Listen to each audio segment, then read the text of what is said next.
너희도 사랑하라. 기도하겠습니다. 거룩하신 하나님 아버지, 허물과 죄로 영원히 멸망할 수밖에 없었던 저희를 그리스도 예수님의 피로 구원해 주시고 저희들을 일생 동행하시며 은혜를 주시고 또 주님을 섬길 수 있게 하시고 또 열매 맺게 하시는 삶을 살게 하신 것을 진심으로 감사합니다. 저희들은 항상 부족하지만 그러나 우리 주님께서 언제나 저희 옆에 계셔서 저희들을 격려하시고 힘주시고 이끌어 가시는 것을 감사합니다. 이 시간에는 저희들이 주님이 서로 사랑하라 하신 이 말씀을 함께 생각해 보고자 합니다. 성령께서 함께하여 주시고 부족한 제가 준비한 말씀을 증거할 때 은혜를 더하여 주시옵소서. 예수님의 이름으로 기도하였습니다. 아멘. 자, 새해가 시작된 지 벌써 한 달이 지나가고 있습니다. 아직 1월이라 우리 모두는 지금도 금년 한 해 계획을 짜보고 또 이에 따라 기도 제목도 잡습니다. 이런 우리의 마음에는 새해에는 어쩌든지 잘해보자, 나도 한번 잘 돼보자 하는 이런 결심과 높은 꿈이 있습니다. 우리는 더 성장하고 싶습니다. 양도 잘 치고 싶고 새벽 기도도 작년보다 더 열심히 해서 은혜 충만하고 능력 있는 한 해를 보내고 싶습니다. 또 개인적인 사업의 목표도 있을 것이고 자녀 성장에 대한 어떤 바람도 있습니다. 이런 기도 제목들은 우리의 성장과 발전의 동기가 되고 또 기반이 되는 것이 사실입니다. 그런데 금년 신년 말씀 중에 하나로 하나님은 서로 사랑하라 하는 말씀도 주셨습니다. 서로 사랑하라. 그냥 서로 사랑하라가 아니고 내가 너희를 사랑한 것 같이 너희도 서로 사랑하라 하고 말씀하십니다. 그리고 예수님은 이것도 부족했는지 이 말씀을 새 계명이다 이러면서 꼭 지켜라 하면서 이 말씀을 주셨습니다. 이 말씀은 사랑을 위해 우리가 겸손히 높은 것만 바라볼 것이 아니라 아래로 내려가라 하는 그런 말씀입니다. 그래서 조금만 더 생각해 보면은 이 말씀이 부담스럽기도 합니다. 그러나 사실 이 말씀은 예수님이 제자들에게 주신 가장 아름다운 말씀이면서도 중요한 말씀 중에 하나입니다.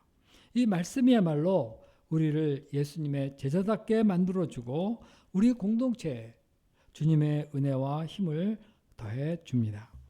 그래서 이 시간에는 이 본문을 살펴가면서 예수님을 이 말씀을 하신 예수님을 다시 한번 배워보겠습니다. 그리고 이것을 기초로 해서 신년 내적 방향을 잡을 수 있기를 기도합니다. 자, 첫째, 예수님은 끝까지 사랑하는 그 사랑을 보여주셨습니다. 1절을 보십시오. 유월절 전에 예수님은 자기가 세상을 떠나 아버지께로 돌아가실 때가 이른 줄 아셨습니다. 예수님은 이스라엘 백성이 어린 양의 피로 구원받고 유월절은 이스라엘 백성이 어린 양의 피로 구원받고 출애굽한 날을 기념하는 절기입니다. 예수님은 실제 자기 백성들의 구원을 위해서 어린 양과 같이 피 흘리고 죽으러 오셨는데 그것이 바로 내일입니다. 그러므로 지금 예수님은 자신이 이 십자가의 고통과 죽음을 어떻게 감당해야 할지 생각하고 번민하면서 정말 고민에 푹 빠지기 쉬우셨습니다. 그러나 이때 예수님은 세상에 있는 자기 사람들, 곧 제자들을 생각하시고 그들을 사랑하셨습니다. 사도 요한은 이때 예수님이 제자들을 끝까지 사랑하셨다 이렇게 말하고 있습니다. 여기서 끝까지 사랑한다 하는 이 말은 단순히 시간적으로 끝까지라기보다는 예수님의 제자들에 대한 끝없는 사랑의 마음을 표한 것이라고 이해해야 할 것입니다. 2절에서 알 수 있듯이 지금 제사 중 한 명인 가룟 유다는 예수님을 원수들에게 돈 몇 푼 받고 팔아 넘기려고 이미 결심해 놨습니다. 그리고 잠시 후에 예수님은 자신이 체포되실 때에 제자들이 자기를 버리고 다 도망갈 것도 아셨습니다. 지난 3년 동안 그렇게 사랑하고 가르치고 섬겨 주셨는데 자기들의 입으로 주여 그리스도십니다 하고까지 고백했는데 예수님이 잡혀갈 때는 이 예수님을 지키고자 하기보다는 걸음아 날 살려라 하는 듯이 싹 완전히 다 도망가 버렸습니다. 이런 모든 것을 다 아시는 예수님은 마음이 막혀서 아무것도 할 수 없을 것 같습니다. 그래서 지금은 인간적으로 너무 슬픈 때고 배반감으로 분노하시고 고통스러워 하실 때입니다. 그러나 예수님은 이들을 포기하지 않고 그들을 끝까지 사랑하셨습니다. 이것은 사실 제자들에 대한 예수님의 사랑의 깊이입니다. 이 사랑은 어떤 경우에도 결코 철회되지 않는 사랑입니다. 새해 한 가지 목표로 우리가 예수님의 끝없는 사랑에 감사하면서 이를 배울 수 있기를 기도해야 하겠습니다. 우리는 올 한 해에도 많은 허물과 실수로 주님 앞에 서게 될 것입니다.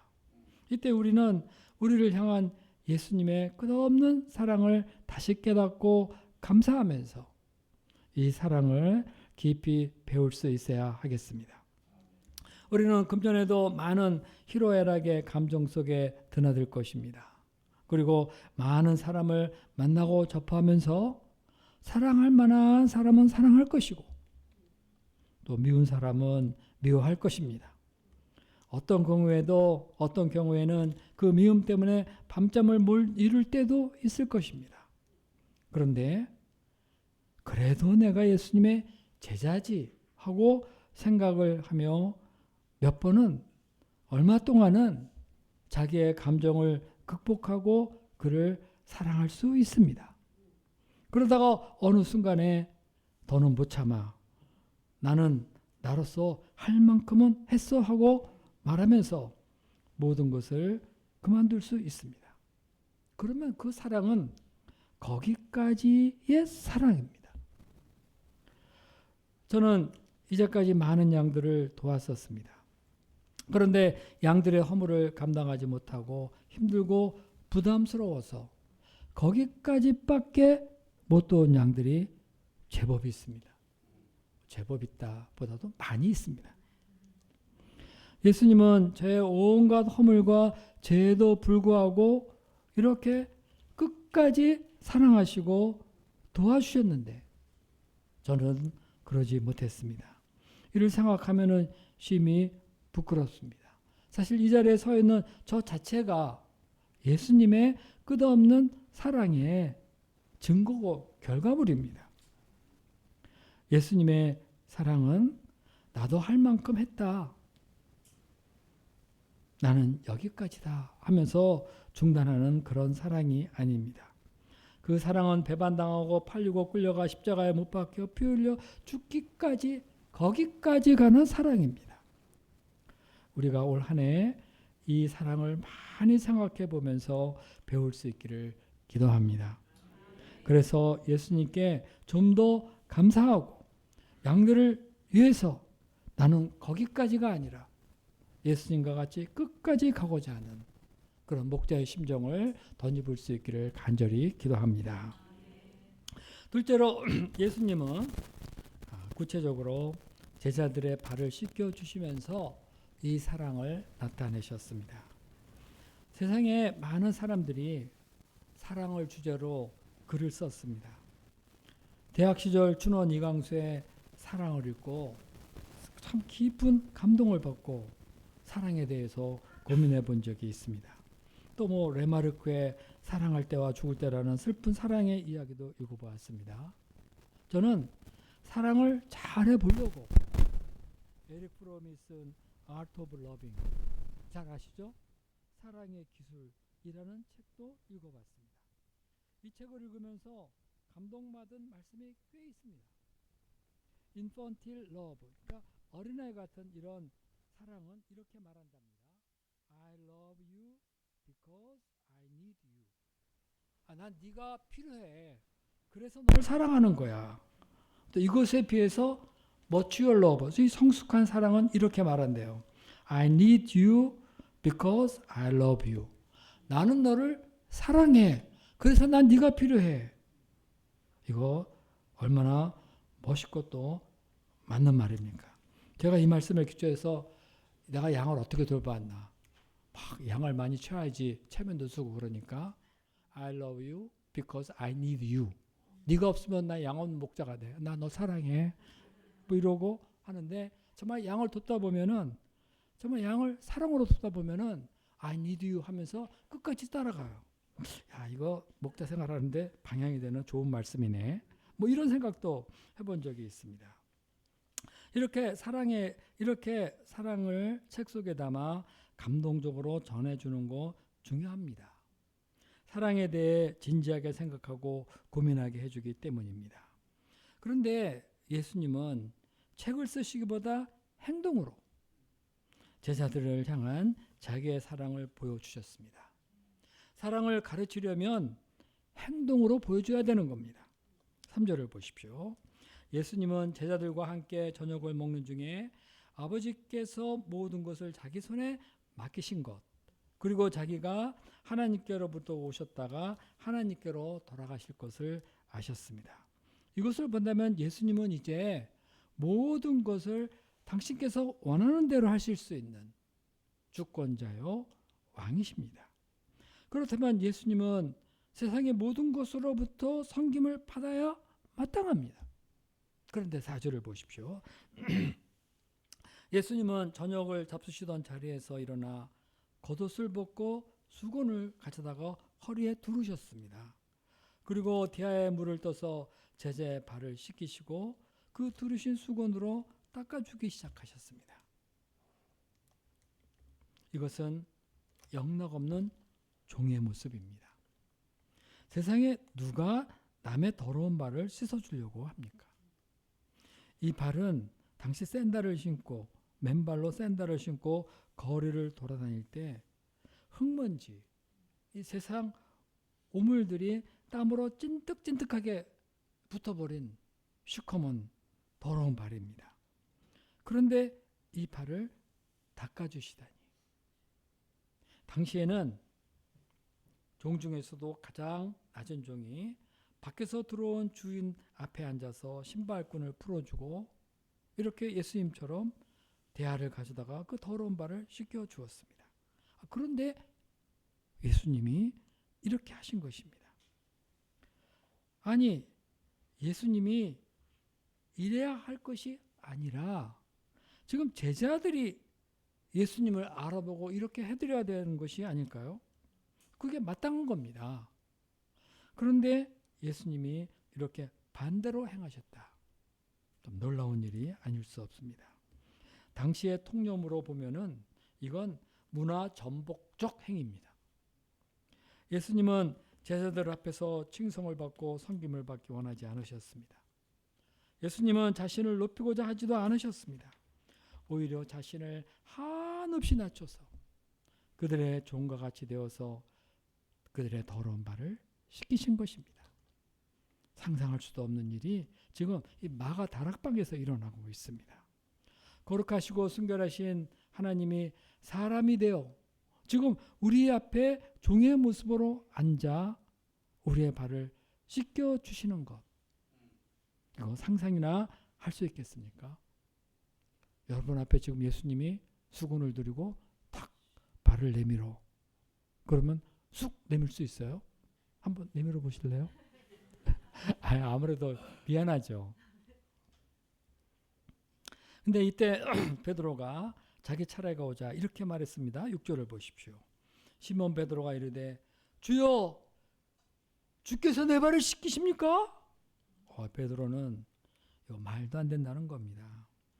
베드로는 이렇게 하시는 예수님을 도무지 이해할 수 없었습니다.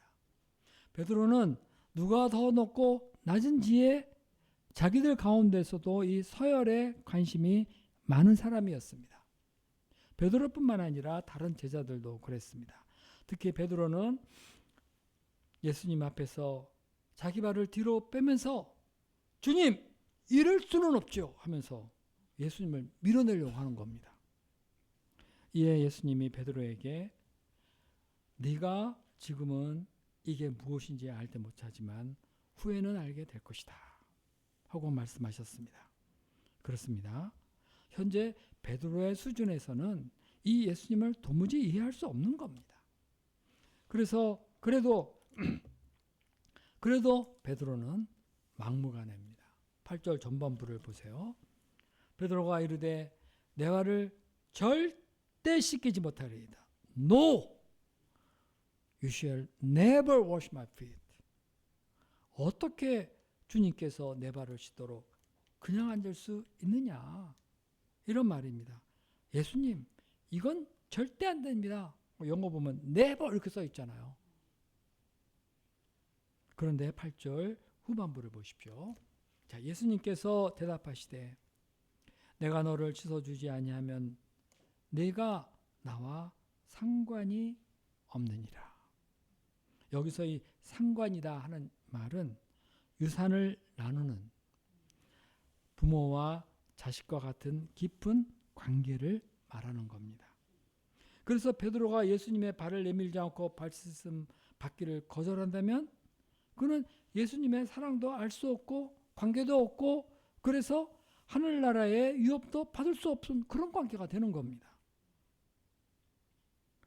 예수님은 저 높고 높은 하늘에서 우리를 죄에서 구원하시고자 그리고 우리를 복된 하나님의 자녀가 되게 하시고자 이 땅에 오신 분이십니다. 이를 위해 예수님은 우리를 십자가 사랑에서 만나기를 원하십니다. 기독신앙이 무엇입니까? 우리 앞에 겸손한 모습으로 오신 예수님의 사랑을 믿으면서 나의 더러운 발을 내밀고 죄사함을 받는 것입니다. 여기서 예수님과 우리 사이에 놀라운 관계가 형성되어집니다. 자, 예수님이 이렇게 말씀하시자 베드로가 말합니다. 9절을 보십시오. 시몬 베드로가 이르되 주여 내 발뿐만 아니라 손과 머리까지 씻어주세요. 예수님 앞에 막 머리도 드밀면서 이것도 씻어주세요. 베드로는 예수님과의 관계를 위해서라면은 뭐든지 할 사람이에요. 발뿐만 아니라 머리까지 씻어달라는 이런 열정이 베드로에게는 있습니다. 그런데 10절을 보십시오. 예수께서 이르시되 이미 목욕한 자는 발밖에 씻을 필요가 없느니라. 온몸이 깨끗하니라. 너희는 너희가 깨끗하나 다는 아니니라. 여기서 몸이 깨끗하다는 말은 예수님의 제자들이 그동안 예수님과의 깊은 인격적 관계를 맺고 새 사람이 되었다는 뜻입니다. 이 말은 이들은 이미 예수님의 말씀으로 거듭난 사람이 되었다 하는 뜻입니다. 그러나 거듭났다고 해도 여전히 허물과 실수를 반복합니다. 그러면 그럴 때마다 우리 죄를 씻어주는 예수님 앞에 발을 내밀고 죄의 씻음을 받아야 합니다.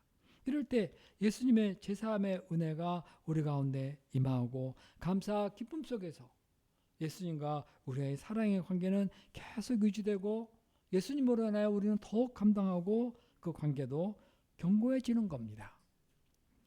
세상에서 제일 중요한 것 그거는 예수님과 사랑의 관계성을 맺고 이를 잘 유지해 나가는 겁니다. 내가 예수님과의 관계도 시원치 않고 그러면서 뭔가 열심히 한다. 공고해져요. 그러나 나의 부족함을 늘 깨닫고 예수님의 십자가 사랑을 의지하는 삶을 사는 사람은 예수님과의 관계가 항상 뜨겁고 감사하고 기쁨에 충만해집니다. 예수님을 믿고 우리는 거듭났지만 여전히 부끄러운 죄인인 것이 사실입니다. 우리 안에 남아있는 죄의 본성은 우리를 죄로 고통스럽게 하고 슬프게 만듭니다.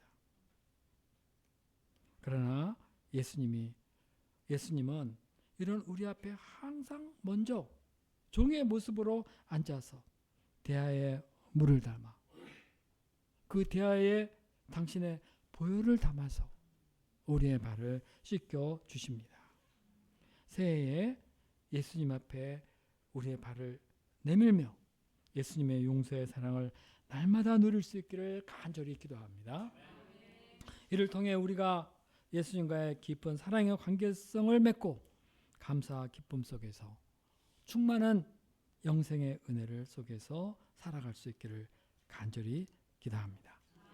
자, 그런데 끝에 다는 아니다 할 때 이 말은 가룟 유다를 가리킨 말씀이죠. 유다는 다른 제자들과 함께 오랫동안 예수님과 함께 있었지만 예수님의 은혜를 알지 못하고 끝내 예수님을 영접하지 못했습니다. 그는 새 사람이 되지를 못했습니다. 그리고 이제는 예수님을 원수에게 팔아버리기로 합니다. 자, 셋째, 예수님은 제자들도 예수님과 같이 서로 발을 씻겨 주시기를 원하셨습니다. 예수님은 이렇게 제자들의 발을 다 씻기신 후에 옷을 입으시고 다시 앉아 제자들에게 말씀하셨습니다. 내가 너에게 행한 것을 아느냐? 하고 물으시면서 계속 말씀하십니다. 우리 14절 15절을 같이 읽어볼까요? 자, 14절 15절 내가 시작. 선생이 되어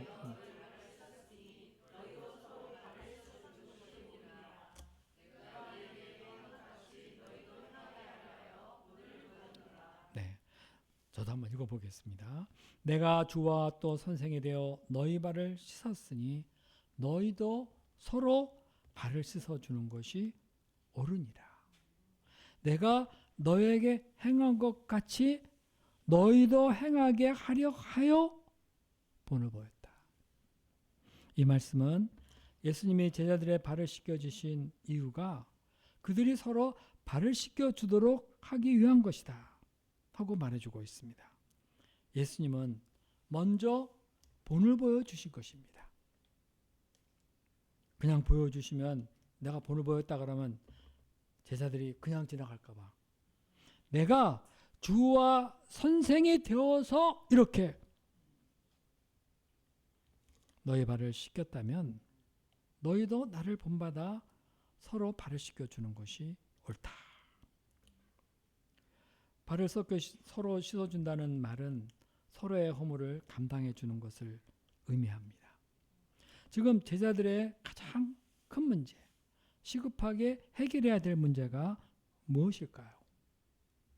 예수님이 십자가에 죽으시고 부활하여 승천하시면 제자들만 남게 됩니다. 이때는 주도 없고 선생도 없으니 제자들은 왜 감독관이 없으니까 누가 크냐 하면서 서로 경쟁하고 내가 리더야 하고 싸우기 쉽습니다. 이러는 과정에서 자연히 다른 사람의 허물과 약점을 지적하고 경쟁하고 싸우기 쉽습니다. 판단하고 비교하고 누가 잘 되면은 시기하고 미워하게 됩니다. 이때 그 공동체는 이내 깨져버리고 아무것도 할 수 없습니다. 예수님은 이것을 잘 알고 계셨습니다. 그래서 예수님은 주와 선생의 권위로 이렇게 먼저 제자들의 발을 씻어 보이는 본을 보이신 것입니다. 그러니 이제 제자들은 먼저 본을 보이신 예수님을 따라서 주님을 따라서 아무 소리 말고 서로 낮아져서 발을 씻어 주어야 합니다. 이때 예수님이 끝에서 하신 말씀을 보십시오. 너희가 이것을 알고 행하면 복이 있다. 이 말씀을 자세히 보십시오. 예수님은 이것을 알면 복이 있다 이런 식으로 말씀하지 않으셨습니다. 너희가 이것을 알고 행하면 복이 있다. 우리들의 진정한 복은 지식에서 나오지 않습니다. 머리로 알고 아 그렇구나 하고 깨닫는 데서 우리가 복을 누릴 수 있는 게 아닙니다. 참된 복은 이론이나 지식이 아니라 예수님처럼 낮아져서 행하는 데에서 나옵니다. 세상은 섬김을 받을 때 행복하다고 믿고 높아지려고 아주 치열하게 경쟁을 합니다. 세상은 서로 갑이 되려고 경쟁하며 스트레스와 상처를 주고받습니다. 하지만 예수님은 스스로 종이 되어서 다른 사람의 발을 씻어줄 때 복을 누린다. 이렇게 말씀하셨습니다. 복된 2026년을 보내고 싶지 않으십니까? 그러면 높아지려고 하기보다 낮아져서 동역자들의 발을 서로 열심히 씻어주면 됩니다. 우리는 상대방을 동역자라고 생각할 때 그를 귀하게 여겨주면서도 동시에 비교하고 요구하는 마음을 갖기 쉽습니다. 내가 이렇게 힘들게 일하고 있는데 왜 안 도와주는 것일까? 기도 모임은 왜 빠지는가? 기도 모임 한 번 빠진 것 같고 왜 그러는가? 왜 너는 나보다 잘났냐? 하면서 어느 틈에 모든 것을 자기 중심적으로 생각하고 요구하고 미워하고 시기하기 쉽습니다. 물론 이럴 때 우리는 자신을 낮추어 상대방을 귀하게 여겨주고 허물을 감당해 주는 것이 더 좋은 것이야. 예수님이 그러셨어. 그것이 하나님을 기쁘시게 하는 거야. 하는 것을 압니다. 근데 문제는 그것이 잘 안 된다는 겁니다. 우리의 본성 그 자체는 교만한지라 자신을 낮추어 남을 섬기는 것을 아주 본능적으로 싫어합니다. 어떻게 하겠습니까? 사랑은 그 자체가 힘든 겁니다. 거기에는 자기 부인, 자기 희생이 따릅니다. 자기의 자존심, 자기의 계획을 내려놓고 마음으로 상대방을 진정성 있게 영접을 하고 겸손히 섬겨야 되는 겁니다. 예수님의 제자들이 곧 자신을 배반하고 다 도망갈 것을 아시고도 또 한 명은 자기를 원수에게 팔아 넘길 것을 아시고도 그들을 endless love, 변함없는 끝까지의 사랑으로 그들을 사랑하셨습니다. 우리가 예수님을 주님, 주님하고 부르는데 그렇다면 주님이 그렇게 하시고 그렇게 말씀하셨기 때문에 우리도 동역자들을 십자가 산업으로 영접하기를 배우고 발 씻어주는 것이 마땅합니다. 그러면 주께서 말씀하신 대로 우리가 복을 받습니다. 금년 한 해 대학로 센터가 서로 동역자의 발을 열심히 씻어주면서 복된 공동체가 되기를 기도합니다. 뭐 이렇게 되자 저렇게 되자 하는 위대한 기도 제목 다 좋습니다. 그러나 서로 사랑하라 하는 이 말씀에 따라 서로 발을 막 허물을 감당해주고 용서하고 품어주고 사랑해줄 때 거기서 바로 위대함이 나오고 감동이 나옵니다. 14절 후반부에 이런 말씀이 있습니다. 너희도 서로 발을 씻어주는 것이 옳으니라. 옳다 하는 이 말은 마땅한 일이다, 아름다운 일이다 하는 이런 뜻입니다. 제자들이 서로 발을 씻어주는 것은 예수님이 기뻐하시는 것이고 하나님 보시기에도 사람들 보기에도 아름다운 일입니다.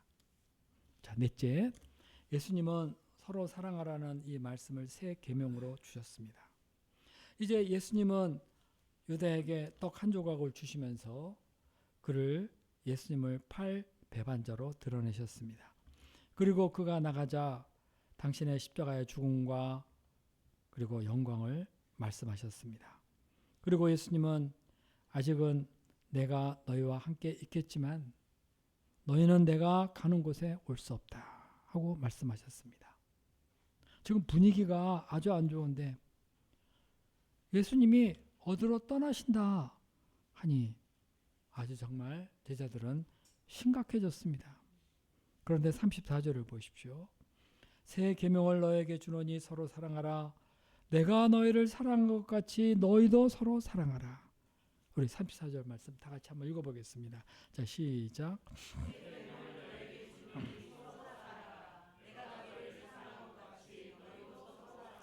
네. 예수님은 제자들이 적당히 서로 사랑하라고 하지 않으셨습니다. 내가 너희를 사랑한 것 같이 너희도 서로 사랑하라. 예수님이 서로 사랑하라고 하실 때 그 사랑의 기준은 분명합니다. 자기 나름대로, 자기 기준대로, 자기 기분대로 혹은 사람이 세워주는 그런 기준대로가 아니라 예수님이 보여주신 그것을 기준으로 사랑하라고 하십니다. 그리고 예수님은 이 말씀을 주시면서 이거 새 계명이다 이렇게 말씀하셨습니다. 예수님 이전에도 사랑에 관한 계명은 있었습니다. 예수님은 이웃 사랑에 대해서 말씀하실 때 내 이웃을 네 몸과 같이 사랑하라 이렇게 말씀하셨습니다. 여기서의 그 이웃 사랑의 기준은 네 몸과 같이 곧 자기가 사랑의 기준이 됩니다. 그런데 예수님이 주신 이 새 계명의 기준은 내가 너희를 사랑한 것 같이입니다. 이 사랑은 겸손히 낮아져서 온갖 허물과 죄를 다 감당해주고 씻어주는 십자가 사랑입니다. 이런 예수님의 사랑을 알고 낮아져 서로 섬길 때 제자들은 사방의 온갖 위협과 두려움 속에서도 견고한 공동체, 사랑의 공동체를 이룰 수 있게 됩니다. 그러므로 예수님이 서로 사랑하라는 말씀을 계명으로 주신 이유는 바로 제자들이 서로 사랑하면서 견고한 공동체를 이루기 원하셨기 때문입니다. 35절을 보십시오. 너희가 서로 사랑하면 이로써 모든 사람들이 너희가 내 제자인 줄 알리라. 예수님은 제자들이 서로 사랑할 때 세상이 그들을 예수님의 제자인 줄 알게 된다고 하셨습니다. 세상이 우리를 보는 것은 겉에 보이는 화려한 건물이라든가 우리들의 세련된 모습, 성경 지식 그런 게 아닙니다. 우리의 서로 사랑하는 모습, 그것을 보고 싶어 합니다. 요즘은 교회가 이리저리 외부의 비판을 많이 받고 있습니다. 서로 비난하고 싸우는 모습을 보이기 때문입니다. 사람들은 사랑으로 하나 된 그런 공동체를 보고 싶어 합니다. 그리고 그런 교회에 사람들이 모여드는 겁니다. 오라고 막 떠들지 않아도 사랑하면은 거기에 사람들이 모입니다. 이것을 모이는 교회 이렇게 말을 합니다. 세상에는 참 사랑에 목말라 하지만 그것을 찾지 못해서 방황하는 사람들이 참 많이 있습니다. 이것은 대학을 갓 들어온 젊은 학생들에게도 마찬가지입니다. 이 시대는 사랑을 상실하고 사람과 사람 사이의 관계가 어려움이 많습니다. 그래서 외롭습니다.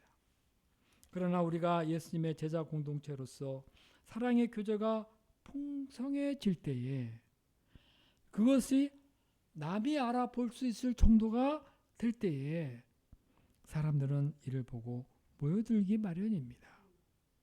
그리고 이런 교회에서 누가 강요하지 않아도 은혜가 충만해서 복음을 들고 나갑니다. 이게 바로 흩어지는 교회. 모이는 교회, 흩어지는 교회. 이거는 제자들 간의 견고한 사랑의 공동체가 이루어졌을 때 사람이 감동받고 모이고 자원해서 그 사랑을 전하러 나갑니다. 36절을 보십시오. 베드로가 예수님께 물었습니다. 주님이 조금 전에 예수님이 가시는 곳에 제자들이 오지 못한다 이렇게 말씀하셨기 때문입니다. 그래서 베드로는 이게 무슨 말이야? 나는 예수님과 떨어져서는 절대 못 살아 하면서 이렇게 물었습니다. 주여 어디로 가시나이까? 이거 잘 알죠? 쿠아바디스 도미네 이거예요. 그러면서 예수님이 어디로 가시든지 내 목숨까지 다 버리면서까지 따라가겠습니다. 큰 소리를 뻥뻥 쳤습니다. 하지만 예수님은 오늘 네가 나를 3번 부인할 것이다 이렇게 말씀하셨습니다. 베드로는 자신이 얼마나 연약한 존재인지를 모릅니다. 그는 자기가 주님을 위해서 목숨을 버릴 수 있다고 생각했습니다.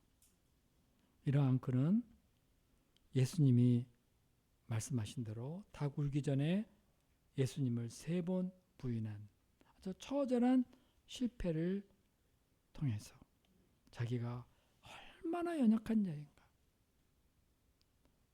나에겐 정말 예수님의 용서의 사랑이 필요하다 하는 것을 깨닫게 되었습니다. 나는 이렇게 연약한 존재구나.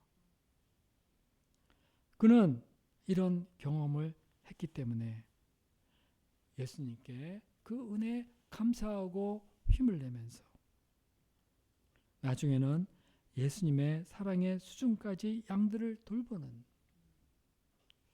그들의 허물을 덮어주고 감당해주는 예수님을 닮은 목자가 될 수 있었습니다. 우리는 정말 연약합니다. 그러나 주님은 우리를 도우십니다. 아까 찬양에 보니까 나는 약합니다 그러면서 나의 약함을 도우시는 주님 하는데, 이거 정말 뭐 베드로의 고백, 오늘 이 나오니까 베드로의 고백 같은 거예요. 큰소리 뻥뻥 쳐도 실상은 나는 약합니다. 나를 도우시는 주가 필요합니다. 우리가 이런 자기 발견 속에서 주님을 바라볼 때 비로소 겸손해지고 은혜에 감사하면서 우리가 할 거 서로 사랑하는 거다. 나도 연약하고 너도 연약하고 서로 사랑하라는 이 계명을 따라서 비로소 살 수 있게 됩니다. 주여 어디로 가십니까? 내가 어디 가느냐고? 너 못 따라와. 나는 너를 위해 십자가에 죽으러 가는 거야. 우리가 부족한 자신을 발견하고 겸손히 낮아질 때 비로소 서로 사랑하라 하는 이 계명을 마음으로 받아들이고 서로 섬기며 나가는 공동체를 이룰 수 있습니다. 이것을 알고 행하면 복이 있습니다. 올 한 해 대학로센터가 예수님의 계명의 말씀대로 자신을 낮추고 서로 살아가기에 힘쓰므로 예수님을 닮은 아름다운 공동체 이루어 나갈 수 있기를 간절히 기도합니다. 기도하겠습니다. 거룩하시고 은혜로우신 하나님 아버지, 오늘 서로 사랑하라는 말씀을 주셔서 감사합니다. 이 말씀의 은혜를 알게 하시니 감사합니다. 정말 저희들이 이 거친 세상 속에서 주님을 기쁘시게 하는 공동체를 이루기 위해서는 서로 사랑해야 됨을 깨닫게 됩니다. 저희들은 두렵고 힘이 연약한 그런 자들입니다. 서로 불안해합니다. 그러나 저희가 주의 이름으로 모여 서로 사랑하기를 힘쓸 때 저희가 주의 은혜를 풍성히 덧입고 그 예수님의 십자가 사랑에 굳게 서서 담대하게 이 세상을 감당할 수 있는 공동체를 이룰 수 있는 것을 믿고 감사합니다.